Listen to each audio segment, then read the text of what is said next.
네, 여러분 안녕하세요. 오늘 제가 이거는 책에 들어갈 내용일지 아닐지는 모르겠지만 여러분들이 어떤 내용을 들으면 지금 공부할 때 많이 도움이 될까 생각을 하다가 제가 초심자의 입장이었을 때 그때의 마음으로 돌아가서 이제 조금 제가 느꼈던 감정들에 대해서 조금 이야기하면 좋겠다.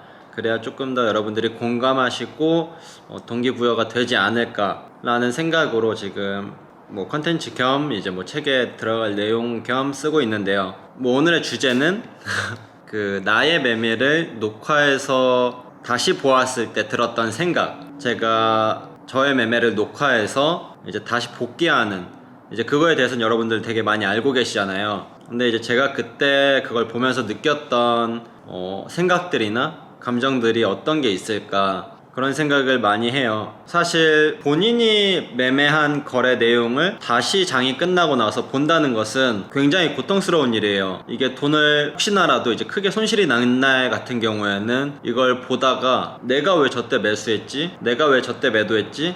저건 내가 아닌 것 같은데 라는 생각이 들 정도로 굉장히 이질감이 있기 때문에 그것을 본다는 것 자체가 굉장히 고통스럽거든요. 그리고 굉장히 지루하고요. 내가 6시간 동안 거래했던 내역을 아무리 빨리 감기 한다고 해도 한 3시간은 봐야 되거든요. 그걸 보고 있는 것 자체가 굉장히 조금은 지루한 일이 될 수도 있고 고통스러운 일이 될 수도 있기 때문에 쉬운 일은 아니다 라는 생각이 들고요. 물론 저도 그렇게 느껴서서 이게 필요할까라는 의문도 들었고요. 내가 이미 거래를 했고 그거에 대해서 인지하고 있는데 이걸 굳이 다시 봐야 되나? 그 6시간 거래를 다시 봐야 되나 라는 의문을 했었는데 주식도 하나의 훈련이거든요. 그렇기 때문에 일정 수준까지는 훈련으로 극복이 가능하다 라고 볼 수 있기 때문에 저는 그래서 그 훈련을 통해서 어느 정도의 내가 일정 수준까지만 올라간다 그러면 그것만으로도 충분하다 라는 그런 믿음만으로 이제 훈련을 시작한 건데요. 제가 이제 거의 6개월이라는 시간을 거의 매일같이 복귀를 했던 것 같아요. 물론 지금도 과거처럼 녹화해서 그 6시간을 풀로 돌려본다거나 이제 그러진 않지만 지금도 제 거래에 대해서 다시 한번 되짚어보고 무엇이 제대로 되었고 무엇이 잘못된 거래인지에 대해서 확실하게 인지하려고 노력하기 때문에 그 부분에 대해서는 아직도 훈련을 멈추지 않고 있고요. 그래서 제가 초심자 때 거래를 하면서 이제 그때는 정말 스캘핑이었으니까 굉장히 아주 단기간의 시간의 개념에서 거래를 했기 때문에 이제 밥도 제대로 못 먹기 일쑤였고요. 그리고 화장실도 제대로 못 갔는데 이제 그럼에도 제가 이렇게 복귀를 녹화하면서 했던 이유는 이제 매 순간순간마다 제가 이제 틀린 점을 찾아내고 이건 잘못된 점을 이렇게 나갈 때마다 그리고 그것을 고쳐 나갈 때마다 제가 하루가 다르게 굉장히 빠르게 성장한다고 느꼈어요. 그래서 그 기분을 여러분들도 느끼셨으면 좋겠어서 이런 방법을 항상 제가 추천드리는 건데 많은 분들이 할진 모르겠어요. 왜냐면 제가 주식을 옆에서 앉혀두고 가르쳐줬던 친구들조차도 그걸 믿지 못하고 실행하기 어려워하기 때문에 굉장히 그거에 대한 불신이 있는데 저는 무조건 이걸 묵묵히 그냥 입 닫고 귀 닫고 나만의 잘못된 점을 고쳐나간다라고 하면은 분명히 시간이 조금 저보다 오래 걸릴지언정 그 시간 동안 여러분들이 엄청나게 성장할 거라는 확신이 있거든요. 물론 저도 그때는 초심자일 때는 이게 될까? 안 되면 어떡하지? 안 되면 내 20살, 21살에 1년을 그냥 날리는 것 뿐이지 이 정도라고 생각을 했는데 아마 여러분들도 그렇게 생각하시고 접근하시면은 조금 낫지 않을까 그런 생각을 하고요.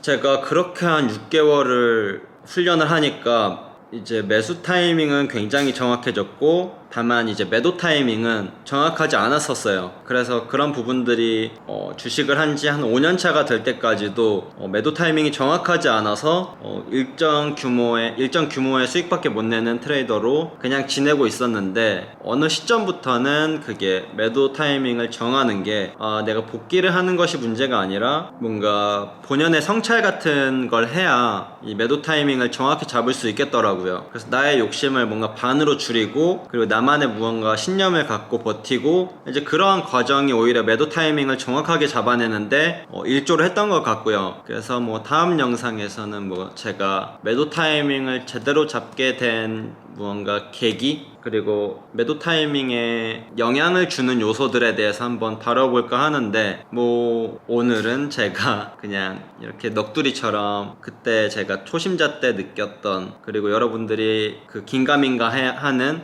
그 방법에 대해서 한번 확신을 주고 싶어서 이런 이야기를 하고 있습니다. 물론 제가 여러분들한테 알려드리는 게 정말 100% 1000% 정확한 공부 방법이라고는 확신할 수 없겠죠. 하지만 제가 걸어온 길을 여러분들한테 알려드리는 거고, 저는 어떤 분야에서 가장 빨리 성공하기 위해서는 그 분야에서 어느 정도에서 성공을 이룬 사람을 카피하는 게 가장 빠르다고 생각하거든요. 최근에 이제 뭐 제가 어떤 미술사 관련 이제 블로그를 보는데 거기에 이런 말이 있었어요. 피카소가 훌륭한 작가는 모방하고 위대한 작가는 훔친다라는 이야기를 했는데, 저는 굉장히 그 말에 공감을 해요. 그래서 여러분들이 저의 모든 방법에 대해서 거의 훔친다라는 생각이 들 정도로 제가 하는 알려드리는 방식에 대해서 그대로, 그리고 제가 하는 사고의 회로 그대로를 여러분들 것으로 가져가서 굉장히 좋은 투자자가 될 수 있었으면, 그리고 시장에서 살아남는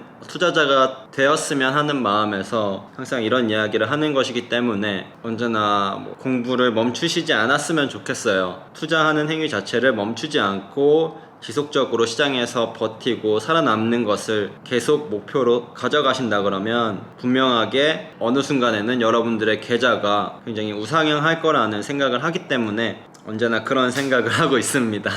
네, 그러면 저는 또 다음 영상에서 뵐 거고요. 뭐 오늘이 한글날인데 되게 뭐 좋은 시간 보내셨으면 좋겠고, 연휴를 잘 즐기시고 또 다음 주에는 새로운 좋은 거래로 뵙겠습니다. 네, 그러면 다음 시간에 뵐게요. 안녕.